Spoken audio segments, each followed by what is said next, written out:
La primera vez que sospeché que algo raro pasaba fue un jueves cualquiera, a las 11 de la mañana, cuando tuve que volver a casa porque olvidé una carpeta del trabajo. Al abrir la puerta, escuché risas. No eran las de Laura, mi mujer, eran masculinas. Me quedé quieto en el pasillo, con la carpeta medio caída en la mano. Reconocí la voz de mi vecino, Oscar, un tipo que siempre me pareció demasiado simpático con ella. Laura no lo vio nunca como un problema, yo lo dejé pasar porque no quería parecer celoso. Pero allí estaba, en mi salón, hablando con mi mujer como si fueran dueños de la casa. No pasó nada físico en ese momento, lo sé porque me quedé escuchando desde la puerta. Pero lo que me heló la sangre fue el tono, esa complicidad que no se improvisa.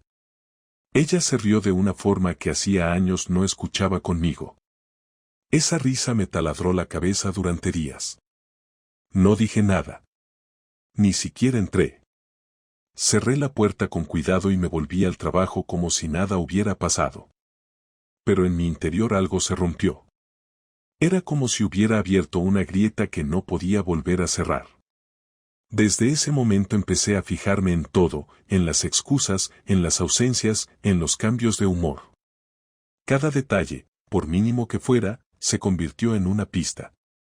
Yo no tenía pruebas, pero ya no necesitaba muchas para entender que mi vida empezaba a tambalearse. El recuerdo de aquella mañana en la que escuché a Oscar en mi salón me persiguió durante días.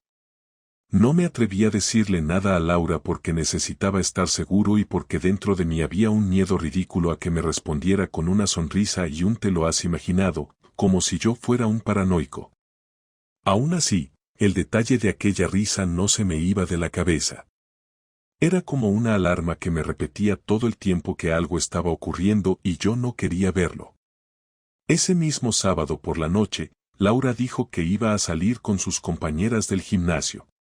Nunca había tenido mucho interés en ellas, apenas hablaba de esas mujeres, pero de pronto empezó a mencionar cenas, copas y quedadas con una frecuencia que me resultaba sospechosa. Esa noche me dijo que no sabía a qué hora volvería, que no me esperara despierto. Yo asentí como si no me importara, pero desde que cerró la puerta supe que no podría pegar ojo. Pasó una hora, luego 2, y la casa estaba en silencio absoluto. La televisión encendida no me distraía, el reloj del salón se convirtió en una tortura porque cada minuto se sentía como una confirmación de que algo no iba bien. No aguanté más y decidí salir a dar una vuelta en coche. Lo que en realidad quería era saber si de verdad estaba con esas compañeras. Sevilla no es tan grande y si uno se fija acaba encontrando lo que busca. Conduje hacia la zona de la Alameda, donde suelen estar los bares de moda. No vi su coche. Fui después hacia Nervión, nada. Entonces pensé en Oscar. No sé por qué, pero el nombre me golpeó de repente y tuve la sensación de que si lo encontraba a él, encontraría a Laura. Conduje hasta la calle donde vivía, apenas a 15 minutos de nuestra casa. Su coche estaba aparcado allí, en doble fila, con las luces apagadas. Y justo detrás, estaba el coche de mi mujer. Me quedé sentado dentro del coche, con las manos en el volante y la respiración acelerada. No había cámaras, no había mensajes en un teléfono, no había rumores. Estaba viendo con mis propios ojos lo que nunca había querido imaginar. El coche de Laura aparcado junto al de Oscar, a esas horas de la noche, en una calle donde no había bares ni restaurantes, solo pisos. No hacía falta mucho más para entender la situación. Esperé, mirando fijamente la puerta del edificio, incapaz de decidir si debía subir y llamar al timbre o quedarme allí como un imbécil tragándome la escena.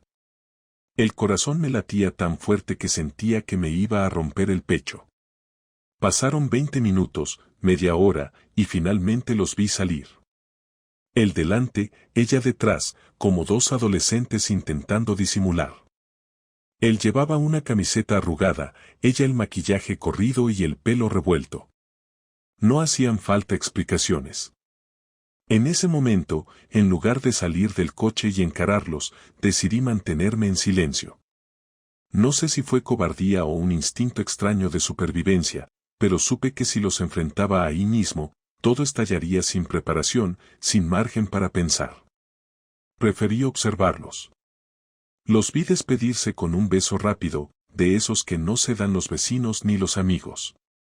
Ella entró en su coche con una sonrisa, encendió el motor y se marchó como si nada. Yo esperé a que doblara la esquina y entonces arranqué el mío para seguirla. La seguí hasta casa, aparqué unas calles más atrás y caminé despacio hasta la puerta. La vi entrar como si viniera de una cena normal, quitándose los tacones en el recibidor y encendiendo la luz del pasillo.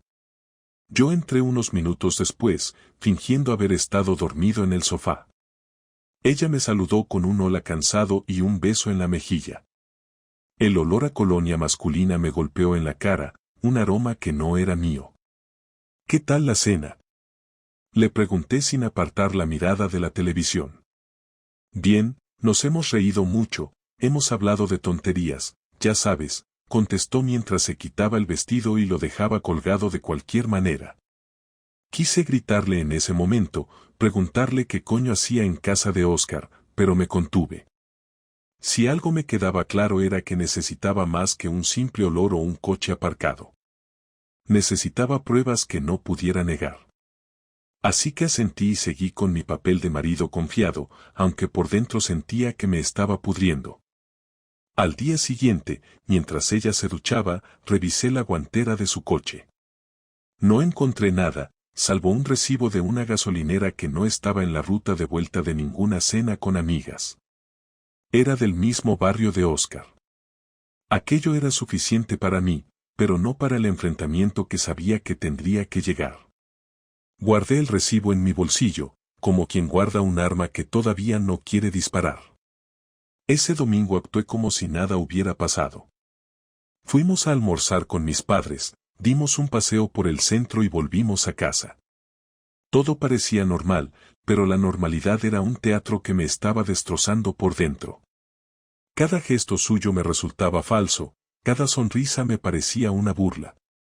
Yo ya no veía a mi mujer, veía a una actriz que había ensayado demasiado bien su papel de esposa ejemplar. Esa noche, cuando se durmió, me levanté y salí al balcón con el recibo en la mano. Miraba ese trozo de papel como si fuera la prueba de un crimen, y en cierto modo lo era. En ese momento tomé la decisión de que no podía seguir fingiendo mucho más. No sabía cómo ni cuándo, pero estaba claro que iba a tener que enfrentarla. No porque quisiera salvar el matrimonio, sino porque no estaba dispuesto a seguir viviendo como un espectador de mi propia desgracia. El descubrimiento no fue un mensaje en el móvil ni un rumor, fue mucho más cruel, ver a la persona en la que confía saliendo de la casa de alguien con quien nunca debió estar. Eso no se borra, no se maquilla y no se olvida. Guardé silencio durante unos días, observándola con atención, intentando medir cada gesto suyo y cada detalle que pudiera servirme en la confrontación que sabía inevitable. Ella seguía con la rutina de siempre, pero yo notaba cómo de vez en cuando se ponía nerviosa cuando le sonaba el teléfono, cómo se encerraba en la habitación con cualquier excusa para hablar en privado o cómo se arreglaba más de lo normal incluso para ir a la compra. Cada pequeño movimiento suyo me confirmaba lo que ya había visto con mis propios ojos, pero no me servía de nada acumular pruebas si no estaba dispuesto a ponerla contra la pared. Una noche, después de cenar, decidí que ya no podía seguir esperando. Ella estaba recogiendo los platos cuando le solté la primera frase sin rodeos. El sábado por la noche no estabas con tus amigas, estabas en casa de Oscar. La expresión de su cara cambió en un segundo. Pasó de la tranquilidad de alguien que cree tener todo bajo control a la sorpresa absoluta. Se quedó de pie con un plato en la mano, sin saber qué responder al principio. Luego intentó sonreír como si hubiera escuchado una tontería. ¿Qué dices? Estás paranoico, claro que estaba con mis amigas. Te vi salir de su portal, le respondí sin apartar la mirada. Vi tu coche aparcado junto al suyo y estuve allí, esperando. No intentes negarlo porque no tienes cómo.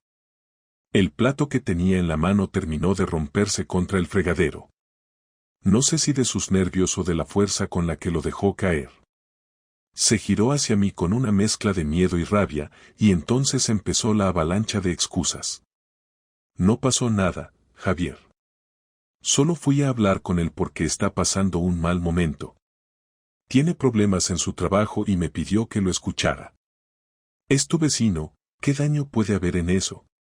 De madrugada, en su piso, con la luz apagada y el maquillaje corrido cuando saliste. ¿De verdad piensas que soy tan estúpido? Ella se cruzó de brazos, respiró hondo y cambió de estrategia. Vale, fui a verlo, pero no es lo que piensas. No hemos hecho nada. Te lo juro por nuestra hija, por mi madre, por lo que quieras. Mi rabia subió de golpe. No jures por nadie. No uses a mi hija para justificar tus mentiras. Su silencio fue la confirmación que necesitaba.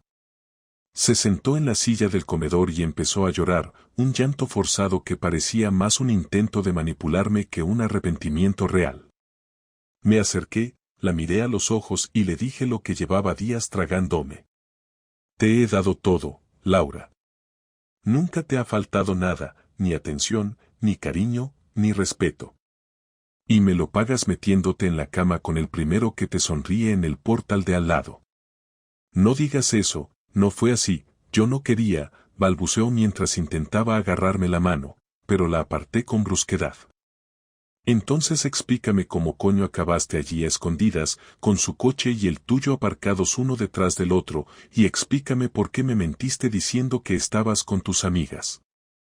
Ella respiró hondo y bajó la mirada.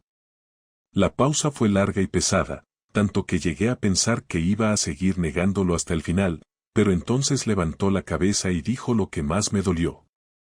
Tenía que sentirme viva, Javier. Contigo todo es rutina, todo es lo mismo cada día. Yo necesitaba otra cosa, necesitaba a alguien que me mirara de otra manera. Las palabras me golpearon como un ladrillo. No se trataba de un error, de una borrachera o de una confusión. Era algo buscado, planeado y, por lo que entendí en su tono, disfrutado. Me reí con amargura y no pude evitar gritar. ¿Y para eso escogiste a nuestro vecino? Para sentirte viva decidiste humillarme en mi propia calle, a pocos metros de nuestra casa, como si yo fuera un idiota incapaz de ver nada. Ella se levantó con la cara roja y los ojos hinchados, intentando defenderse con lo poco que le quedaba. No quería que pasara así, empezó con unas charlas, con unas copas, y cuando me quise dar cuenta ya era demasiado tarde. No me vengas con tonterías, no fue algo que pasó sin que te dieras cuenta, fuiste allí voluntariamente, mentiste para esconderlo y lo repetiste más de una vez. Eso no se improvisa. El tono subió, y por primera vez la vi responder con la misma rabia que yo. ¿Y tú qué sabes de lo que siento? Nunca estás pendiente, siempre estás en tu mundo, en tu trabajo, en tus cosas. Yo también necesito sentirme deseada. Lo que necesitabas era respeto, y lo tiraste todo por la borda. El grito resonó en toda la casa. Ella se quedó temblando, y durante unos segundos hubo un silencio insoportable. Finalmente, ella dijo con un hilo de voz. Lo siento. Pero esas dos palabras no me sirvieron de nada. Era tarde, demasiado tarde. En ese instante entendí que nuestro matrimonio ya no existía, aunque siguiéramos bajo el mismo techo. Lo único que quedaba era decidir cómo se lo iba a devolver, porque no pensaba permitir que ella se saliera con la suya después de destrozarlo todo. Me levanté de la mesa, recogí las llaves de mi coche y le dije lo último antes de salir. Te vas a arrepentir de haberme tomado por imbécil.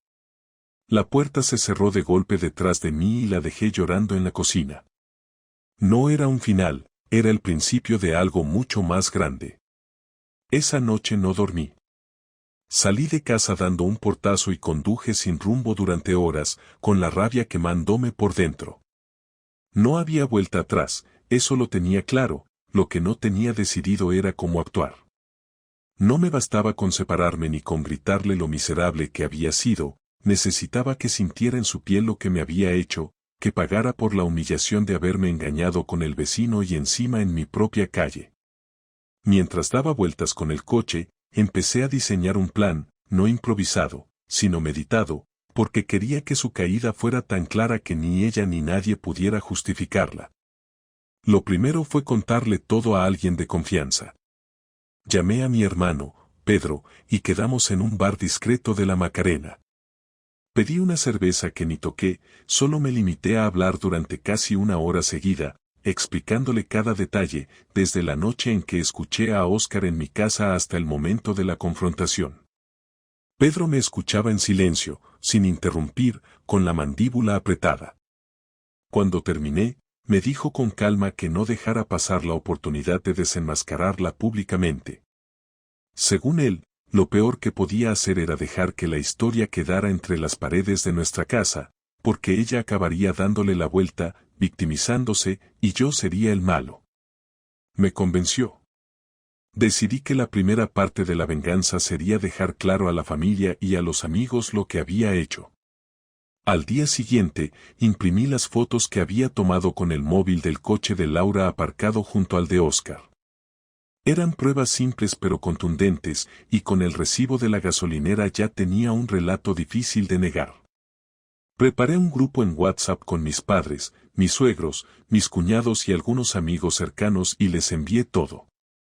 El mensaje fue directo: aquí tenéis la explicación de por qué mi matrimonio se ha roto. No me busquéis excusas porque no las hay.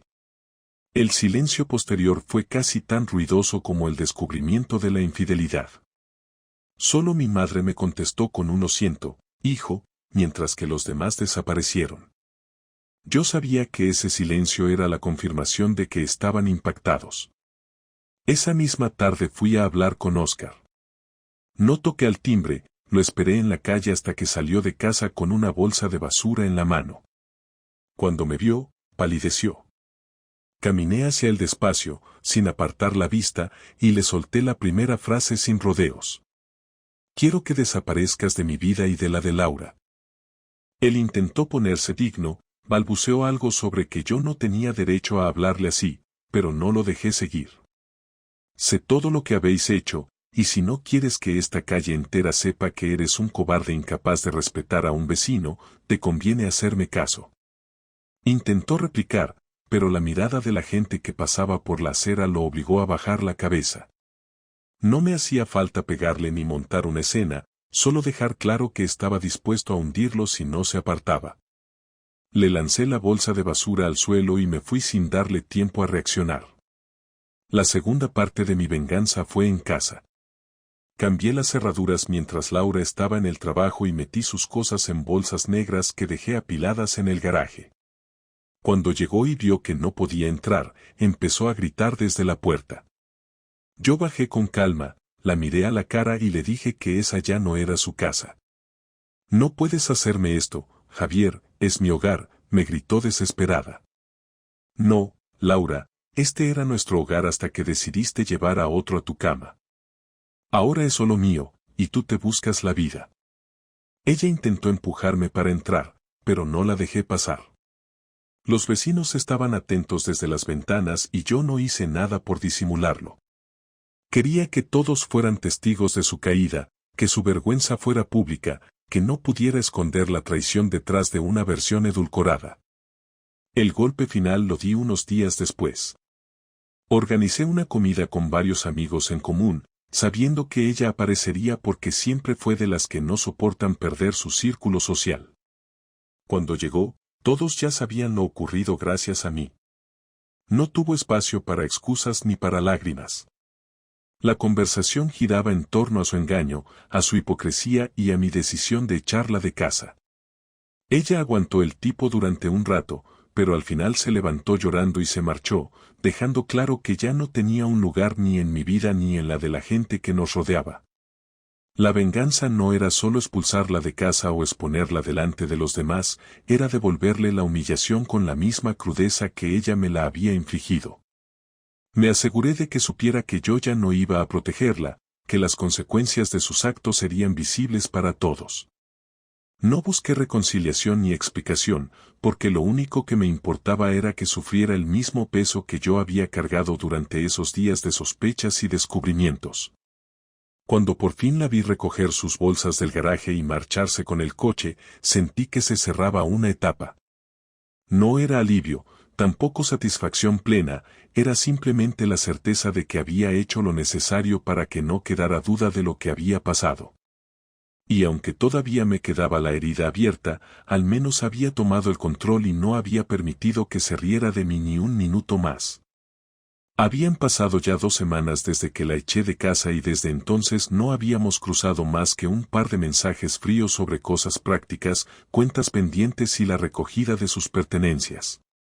Yo creí que no volveríamos a hablar de frente, pero una tarde de viernes me llamó insistentemente hasta que terminé por responder. Me pidió vernos en persona, decía que necesitaba hablar conmigo, que no quería que nuestra historia terminara así, con gritos y bolsas de basura en un garaje. Dudé en aceptar, porque no me apetecía volver a escuchar sus excusas, pero al final pensé que quizá necesitaba cerrar ese capítulo con palabras definitivas. Acepté bajo mis condiciones, quedaríamos en un bar público del centro, sin testigos incómodos de familiares ni vecinos, y allí hablaríamos lo que hubiera que hablar. Cuando la vi entrar por la puerta del bar, me sorprendió el aspecto que tenía. Se notaba que había dormido mal, que el maquillaje era más un intento desesperado por tapar las ojeras que una elección estética. Se sentó frente a mí sin mirarme directamente y pidió un café. Yo ya tenía mi vaso de cerveza delante y no pensaba invitarla a nada. Hubo un silencio largo hasta que ella se atrevió a abrir la boca. Sé que no tengo derecho a pedirte nada, pero necesito que me escuches. Te escucho, pero no esperes que cambie lo que pienso, le respondí con frialdad. Ella asintió, tomó aire y empezó a soltar su discurso. He cometido el peor error de mi vida, Javier. Lo sé. No tienes que repetírmelo. No estoy aquí para negarlo ni para justificarlo. Solo quiero que entiendas que no lo hice para hacerte daño, que fue un descontrol, una huida de todo lo que sentía dentro, y me arrepiento cada día desde que pasó. No pude evitar reírme con ironía. ¿Un descontrol? Lo llamas descontrol cuando lo planeaste, cuando mentiste diciendo que ibas con tus amigas, cuando aparcaste tu coche detrás del suyo y subiste a su casa a escondidas? Eso no es un descontrol, eso es una decisión consciente de traicionar. Ella bajó la mirada, removió el café con la cucharilla y dijo en voz baja. Tienes razón. Fue una decisión, y fue la peor que pude tomar. Pero sigo siendo la misma persona que compartió contigo más de 10 años de su vida, que crió a tu lado a nuestra hija, que estuvo en tus momentos malos y que también te quiso de verdad. No quiero perder todo eso por una estupidez. Me incliné hacia ella y la miré fijamente. Lo perdiste el día que cruzaste esa puerta para irte con otro. No hay vuelta atrás. Todo lo que dices ahora son palabras vacías porque ya no tengo ninguna confianza en ti. Si me engañaste una vez, lo volverías a hacer. Ella empezó a llorar, esta vez sin gritos ni aspavientos, simplemente lágrimas cayendo mientras intentaba mantener la compostura. Me pidió una oportunidad más, me dijo que podíamos ir a terapia, que podía demostrarme que estaba dispuesta a cambiar, que si hacía falta se mudaría de barrio o dejaría el trabajo para cortar cualquier contacto con Oscar. Yo la escuché sin interrumpir, pero en mi cabeza ya tenía la decisión tomada. No voy a ir a terapia con alguien que me ha mentido, no voy a empezar de cero con quien me trató como un imbécil y no voy a compartir mi vida con alguien que me ha hecho sentir la mayor humillación que recuerdo. No quiero segundas oportunidades ni quiero que me prometas cosas que no cumplirás. Lo único que quiero es que firmemos el divorcio y que cada uno siga su camino. Ella intentó tocarme la mano, pero yo la retiré de inmediato. ¿De verdad no sientes nada por mí? Preguntó con la voz rota. Lo que siento ahora es rabia y decepción. Amor ya no hay. Se quedó en silencio, asintiendo despacio, como si al fin hubiera entendido que no había hueco para su arrepentimiento. Después cambió de tono y sacó un tema que yo sabía que iba a llegar tarde o temprano, nuestra hija. ¿Qué le vamos a decir a la niña? No quiero que me odie, no quiero que piense que soy una basura. Lo que le vamos a decir es la verdad, que mamá se equivocó, que hizo algo que destrozó a papá, y que por eso ya no podemos vivir juntos. No pienso inventar un cuento para cubrirte las espaldas. Ella empezó a llorar con más fuerza, diciendo que no soportaría que nuestra hija la mirara con desprecio. Yo la corté en seco. Eso debiste pensarlo antes de meterte en la cama de otro. El silencio se apoderó de la mesa. Yo terminé mi cerveza de un trago y me levanté. Ella seguía con las manos temblando sobre la taza de café, incapaz de mirarme a los ojos. Me detuve un segundo antes de irme y le dije la última frase que saldría de mi boca hacia ella como marido. Laura, ya no eres mi mujer. Solo serás la madre de mi hija. Acepta esa realidad y no me busques más. Salí del bar sin girarme y caminé por la calle con la sensación de haber cerrado definitivamente esa etapa. No había alivio, tampoco felicidad, solo la certeza de que lo nuestro había muerto y que ya no quedaba nada que hablar. Después de aquella última conversación en el bar, la vida empezó a tomar otro rumbo. Los primeros días fueron extraños, porque el silencio en casa se sentía denso, pero al mismo tiempo ya no estaba contaminado por la desconfianza ni las sospechas. No había mensajes sospechosos, no había salidas a deshoras ni excusas mal construidas, solo estaba yo enfrentándome a una rutina distinta, aprendiendo a manejar mi vida sin ella. Al principio fue duro ver su lado del armario vacío y los cajones despejados, pero con el paso de los días empecé a entender que ese vacío no era una pérdida sino un espacio recuperado. Tuve que lidiar con muchas conversaciones incómodas, especialmente con mi hija, que me preguntaba por qué ya no vivíamos todos juntos. Le expliqué la verdad, con cuidado, sin necesidad de detalles morbosos, pero sin ocultar que su madre había tomado decisiones que nos habían hecho daño. Ella me miró con los ojos llenos de lágrimas y solo dijo que no quería elegir entre nosotros, que nos quería a los dos.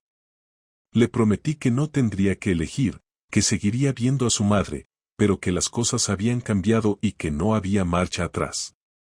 Fue doloroso, pero era lo correcto. Con el paso de las semanas, la noticia de nuestra ruptura ya era conocida entre familiares, amigos y vecinos. Algunos me llamaban para darme apoyo, otros simplemente evitaban hablar del tema. Yo prefería así, porque no quería compasión ni discursos de ánimo vacíos, lo único que necesitaba era tiempo para recomponerme. Laura intentó algunas veces escribirme mensajes largos donde repetía su arrepentimiento y pedía que al menos pensara en dar un paso atrás con el divorcio, pero yo ya no contestaba. No había nada que hablar y cada palabra suya era solo un recordatorio del daño que me había hecho. Lo más sorprendente fue la reacción de Oscar. Después de aquel encuentro en la calle, en el que le dejé claro que no quería verlo cerca, no volvió a intentar acercarse. Cambió sus horarios, evitaba cruzarse conmigo y hasta dejó de salir al balcón cuando yo estaba fuera. La relación entre ellos se desmoronó en cuestión de días y, según escuché por otros vecinos, apenas volvieron a hablar. Eso me confirmó que lo suyo no había sido amor ni mucho menos, sino un capricho barato disfrazado de necesidad. Pasados 3 meses, los papeles del divorcio ya estaban en marcha. No hubo grandes discusiones en los trámites, porque la situación era tan evidente que incluso a ella le costaba discutir sobre quién tenía la culpa. Lo único que pidió fue mantener un acuerdo flexible para ver a nuestra hija y yo acepté, porque entendía que, a pesar de todo, seguía siendo su madre y nuestra hija no debía cargar con la guerra de los adultos. Esa fue la única concesión que hice, no por ella, sino por mi niña. A nivel personal, sentí que atravesaba un proceso en varias fases. Primero la rabia que me llevó a la venganza, después la frialdad que me permitió cortarlo todo de raíz y, finalmente, una calma extraña que apareció cuando entendí que la vida seguía y que no podía quedarme atrapado en el papel de víctima. No quería ser el hombre que todos recordaran como el cornudo vengativo, quería ser alguien que había sufrido una traición, sí, pero que había tenido la dignidad de levantarse y seguir adelante. Un día, mientras hablaba con mi hermano Pedro, me preguntó si me arrepentía de cómo había gestionado todo. Pensé unos segundos y le respondí que no. Tal vez podría haber actuado con más calma, quizá no hacía falta exponerla de manera tan dura delante de todos, pero si lo hubiera hecho de otro modo me habría quedado la espina de sentir que ella se salía con la suya, que me destrozaba por dentro y encima mantenía intacta su imagen. Al menos ahora todo el mundo sabía quién era en realidad y yo podía mirarme al espejo sin sentir que había callado por miedo o vergüenza. Lo que aprendí de todo esto es simple: la confianza es un bien frágil y cuando se rompe no hay vuelta atrás. Da igual las lágrimas, las promesas o las excusas, cuando alguien te traiciona de esa manera, el vínculo se rompe para siempre. Aprendí también que uno no debe tener miedo de decir la verdad, aunque duela, aunque destroce la fachada de una familia perfecta. Y sobre todo entendí que no hay que conformarse con ser humillado, que incluso en medio del dolor hay espacio para recuperar la dignidad y poner límites. Hoy puedo decir que sigo adelante. Mi matrimonio quedó enterrado, pero yo sigo aquí, con la cabeza alta, cuidando de mi hija y construyendo poco a poco una vida distinta. No sé qué pasará en el futuro, si encontraré a alguien o si me quedaré solo durante años. Pero lo que sí sé es que nunca volveré a permitir que nadie me trate como un segundo plato ni que me convierta en un espectador ingenuo de mi propia vida. La historia terminó con un divorcio, con lágrimas y con reproches, pero también con un hombre que aprendió que no hay que temerle al final de una etapa cuando la otra persona ya la ha destrozado con sus actos. Y aunque me quede la cicatriz de lo que viví, sé que esa cicatriz es la prueba de que sobreviví a algo que habría podido hundirme y que, en lugar de rendirme, decidí seguir caminando.